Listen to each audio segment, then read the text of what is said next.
Hello YouTube, Dave here again. Today is the release day for the adventure Baldur's Gate Descent into Avernus. So this is the latest adventure and storyline for the Dungeons & Dragons 5th edition game. Today I'm going to be just sort of flipping through the book and giving some generalized first impressions. I've had this in my possession for a few days now. The store that I had ordered my copy through had received it and it was available for pickup back on Friday. But I actually haven't had a lot of opportunities to sit through and actually read the book since then. I got it Friday evening, but I had to get ready for a Starfinder game that I was running on Saturday. And then after Saturday, I had to get ready for a Pathfinder 2nd edition game that I was running on Sunday. And in addition to that, I had to work throughout the day on Sunday as well. So I left home around 8:30 Sunday morning and didn't get home until well after 10 o'clock Sunday night. So I've only been able to sort of look through this a little bit. So like I said, this isn't a full review. This is just sort of a generalized look at the book itself, but I am looking forward to going through and reading through this because Baldur's Gate is my favorite Forgotten Realms city. It's the one that I base most of my campaigns out of or around when I'm running Forgotten Realms. So to finally see, you know, Baldur's Gate get a little bit of attention over things like Waterdeep or Neverwinter was the focus of a lot of stuff back in the days of the 4th edition setting. So I'm really happy to see, you know, my favorite city sort of get its time to shine, I guess you could say. So, without further ado, we'll just go through and have a look here. The first thing we got is our table of contents, including a pronunciation guide, which can be handy because most of these names are just, you know, made-up fantasy names. So, you know, a lot of times they're written to look interesting and not necessarily be easy to pronounce. Then we have information about the adventure, we have the Tale of Two Cities. So the one thing that is worth noting is, even though this is referred to as Baldur's Gate Descent into Avernus, Baldur's Gate isn't the city that's actually been pulled into the Nine Hells and is not the one that the players are trying to prevent from being fully absorbed into the realm. It's actually the city of Elterel instead, or Elterel. Does it actually have the pronunciation for that? It does not. But anyway, which is, I don't want to say misleading, because the first part of the adventure, the first block, does take place fully within Baldur's Gate, or in the surrounding area to it. But I think it would have been a little bit more impactful if it was actually the city of Baldur's Gate that got sucked into Avernus, instead of it being another city that this has happened to at the time that the campaign starts. But let's just, like I said, we'll go through and have a look. So we got our pronunciation guide here. I'm not going to go through all of that. And I do apologize for the lighting. It's been pretty much in a cloudy overcast for the last couple of days. I was going to try to get this video out yesterday, but I didn't have the opportunity. It was even sort of like darker and cooler then. So I at least want to get this out in time for the release date. So like I said, I do apologize. I've got all the lights on in the room that I'm recording, but I do rely a lot on natural light, and it's just been not cooperating as far as that goes. There's also a little bit of a flow chart here, which gives you an explanation of the events that occur. So the campaign is designed for a group of characters starting from level 1, going all the way to level 13. We do have a thing here that says for 13 and higher, but 1 through 13 is what's advertised on the back of the book. I can only assume that the number 13 is used because it's a spooky number, and this is involving, you know, sort of supernatural stuff, I guess. But anyway, I'll talk a little bit about the levels a bit later on. But the first chapter takes place primarily within Baldur's Gate, and from what I've read so far is that it involves the player characters sort of being conscripted by the Flaming Fist mercenary group, which is one of the basically the city guards that focus more on like the lower city and like the outer city to a certain extent. They're sort of the police force for the middle class and lower areas. We also have our map here, and then you've got the City Watch, which focuses primarily on the upper city. Also, this is a gorgeous painting. So let's just take a second just to take that in and appreciate that. So the player characters are conscripted, like I said, by the Flaming Fist, and they are primarily at the beginning sent by Flaming Fist soldier or commanders to deal with some cults that have been operating in the city. Primarily the cults of Bane, Mercule, and Baal. So sort of like the trio of evil deities there and their cults. Anyone who's familiar with like the Baldur's Gate video games or computer games or the Murder in Baldur's Gate adventure would also recognize the fact that the religion of Baal in particular is very synonymous with Baldur's Gate due to those mediums. And it's actually in Baldur's Gate where the god of death and murder, Baal, made his return, which I guess is a minor spoiler for Murder in Baldur's Gate, but there you go. So we got some different encounter locations for the players to go and sort of do that stuff. The maps are once again done by, I think the name of the artist is Dyson Logos, and it's sort of this, again, this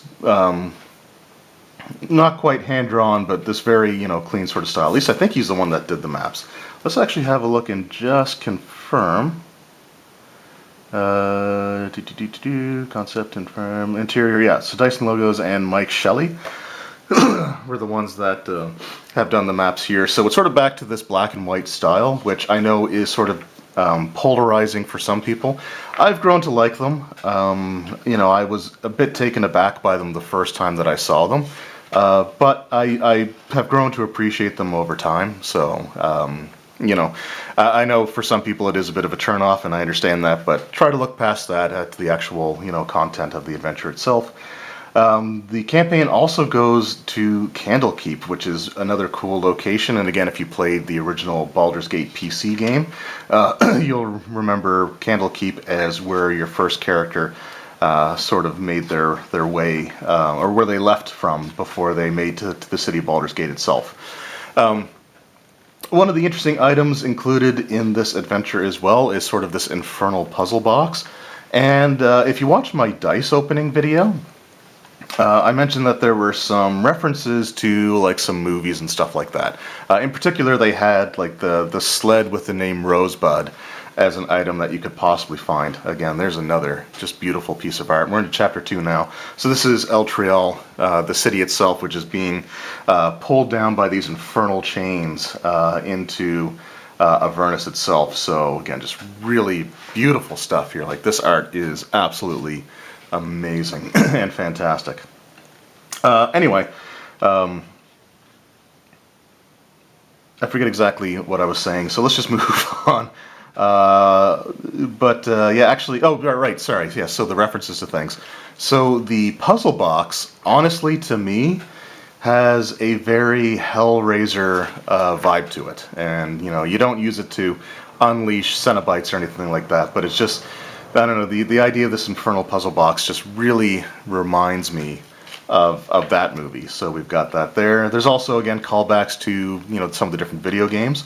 I did go past it, but one of the cool throwbacks for me was the fact that one of the first locations you go to in the city of Baldur's Gate is the Elf Song Tavern. And the Elf Song Tavern was sort of the central hub for the first act of Baldur's Gate Dark Alliance, which was put out for the Xbox, the PlayStation 2, and the Nintendo GameCube. And I absolutely love the original Baldur's Gate Dark Alliance, so that was another really cool callback for me. So now we are to Chapter 3, Avernus, so this is some of the things that you can encounter here. And this is a section that, honestly, I haven't looked through at all yet, so I'll be seeing this stuff for the first time. I've sort of focused more on the beginning stuff, and then more on the stuff at the end here. The central plot does revolve around the Lord of the first layer of the Nine Hells, Avernus, the fallen angel Zerael, I think is the pronunciation. I'm not going to go back to the guide right now. And the attempts to, I guess, or the possibility of maybe being able to redeem Zerael or just defeat their plans. Also, just got to point out the abyssal chicken there.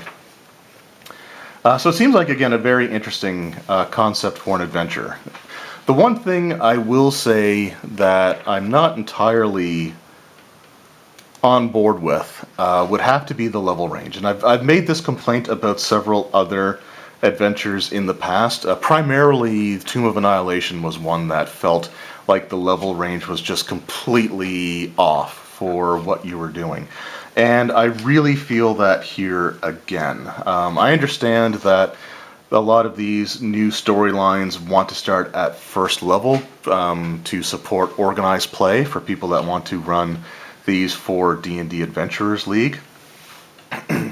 But there has to reach a point where you just make the decision to properly release like a campaign that just starts at a higher level.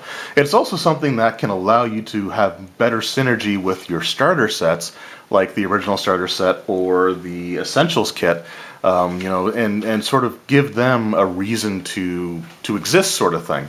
The fact that the characters only get to 13th level, but I've already gone past several like CR 20 creatures, 20 plus creatures, and the characters are directly interfering with the machinations of the Lord of Avernus. Just seems like they should be a higher level. This is the kind of thing that I would have expected maybe like levels 5 through 15, 5 through 17, maybe even a good level 10 through 20 adventure, because again, you're fighting, or you're facing off against some potentially very high level, high challenge rating creatures. So there has to reach a point again where it just makes sense for it to be a bit higher level. And I think if I were to run this, at least without having read through the actual encounters and see how the things go, this is actually really beautiful as well. I would have to say that I would probably modify this so that the player characters are going to end this around level 17, 18, 19, or 20.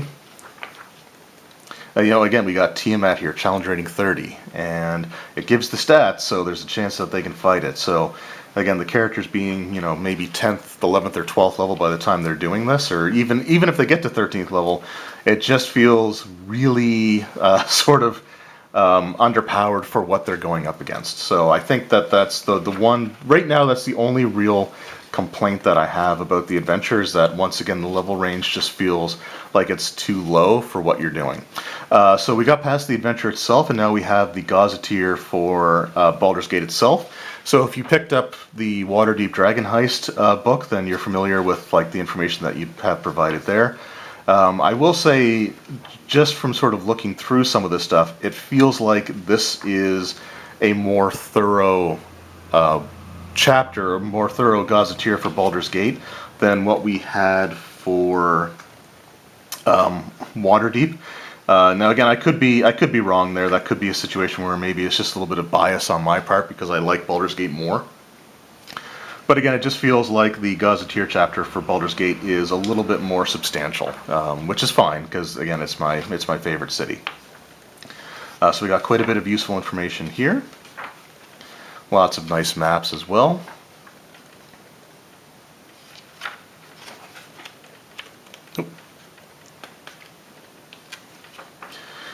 And of course the lower city, which is again one of my favorite locations to use.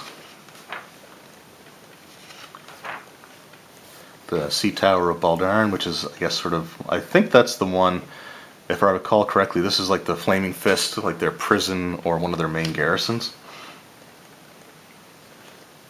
It's been a while since I've looked through like the Murder in Baldur's Gate, which had a lot of that information in there, but again, just some great stuff here. The Outer City with little Kalimshin. And again, it's kind of cool is they had like Aldar Ravengard, I think was his name, and we have Rilsa Real. So we actually have callback characters to some of the important NPCs that were actually in Murder in Baldur's Gate. So if you're familiar with that adventure, which I am, it's nice to see sort of some of these callbacks. So now we have some character background information. So these present new options for some of the established backgrounds based off of the city of Baldur's Gate itself, to allow you to sort of customize it a little bit more. They also have a new background in here called Faceless. And the idea behind the Faceless one is that you have this ability to sort of be sort of so, I guess, average or unassuming, that you can actually you can sort of blend into the city itself. But what you usually do with that ability is you take on a masked persona. So it says characters with the faceless background don a disguise, literally or otherwise, as they adventure. This persona might be dramatic or subtle. In a way, though, many characters have such larger-than-life personalities. Therefore, this background largely focuses on detailing the hero behind the mask. And one of the things that we have here for the chart is we have the faceless persona. Let's just angle this up here. So there's different ways to have like your persona sort of embodied. So like you could have a warrior with distinctive armor, and you can impersonate another hero.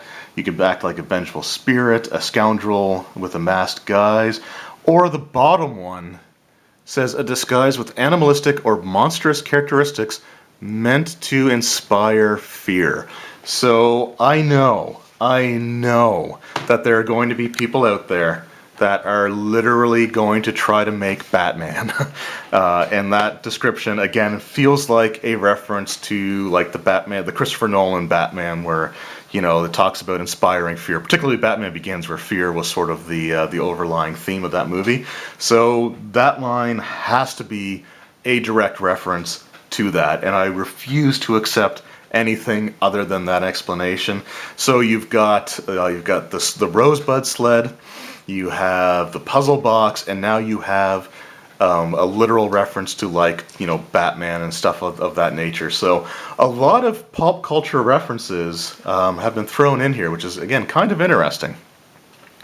And then we just have the other background information again. So which is again a nice touch actually, to have some of these backgrounds actually tailor themselves to living in the city of Baldur's Gate. So I think they did a really good job there. There's also some information on some other events that you can create within the city. So you have conspiracies, you have murders, thefts, coups that were attempted. A lot of interesting stuff. And then we have this chapter here, which is about diabolical deals.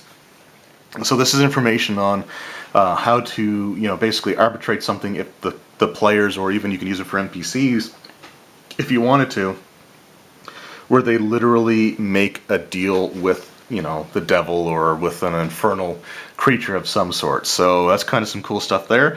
And then we also have these war machines, and I honestly have mixed feelings about these things, especially something like the Devil's Ride, which is a motorcycle. It's just a motorcycle. Part of me thinks that these things are super awesome. And there's another part of me that whenever I see the motorcycle, the Devil's Ride in particular, all I can think of is Castlevania 64, where people complained about the skeletons on motorcycles, even though the motorcycles hadn't been created yet in the era that game was supposed to take place in.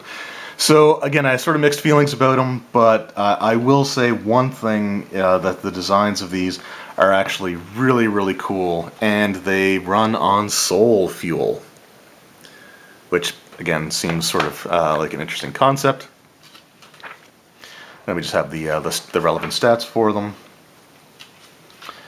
Fiendish variations. Avernus chase complications, which is pretty cool. So if the characters are chasing, basically you can have like a high-speed vehicle chase. These are some things that can come up there, which is kind of interesting. Then we got some new magic items, which is kind of a requisite for all of these adventures. Some cool stuff in here as well. And then we have our creatures. So again, we have a challenge rating 18, challenge rating 23. Challenge rating 14 is not too bad, but my god, that's gross looking. The artwork, again, just flipping through it, has been really, really pretty amazing here. Then we have the cults that you deal with in Baldur's Gate. So we have the Cult of Bane, Baal, and then Mercule. Hell Wasps, Fiendish Flesh Golem, and then we got the Holy Font, the little tiny, or not tiny, oh yeah, no, it is small. Little small winged flying elephant creature from Celestia. So cool stuff there. Then we got some new devils, and that's just gross. That's just gross. Red caps. So some of these things are reprinted from Mordenkainen's Tome of Foes, it looks like.